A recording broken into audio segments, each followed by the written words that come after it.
শুধু তাই নয়, আমি শুনতে পেয়েছি, আমার মা বোনের আলোচনা শোনে রে, শুধু পুরুষরাই আমার নবীর সঙ্গে প্রেম করে নাই, অবন্ধু নারীরাও আমার নবীকে জানের চাইতে বেশি ভালোবেসেছে, জীবনের সব কিছুর চাইতে বেশি ভালোবেসে।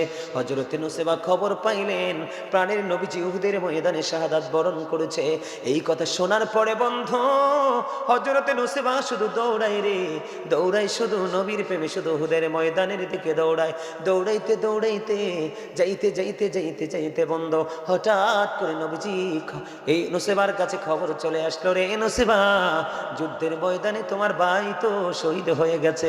বিশ্বাস করেন, আল্লাহি, আল্লাহর কসম করে বলছে রে বন্ধু, নুসেবা খবর পাইলেন তোমার যুদ্ধের ময়দানে ভাই শহীদ হয়ে গেছে। নুসেবা বন্ধু দাঁড়ায় না, দৌড়ায় শুধু নবীর প্রেমে। আরো কিছু দূর গেলেন, যাওয়ার পরে খবর চলে আসলো, রে নুসেবা, যুদ্ধের ময়দানে তোমার ভাই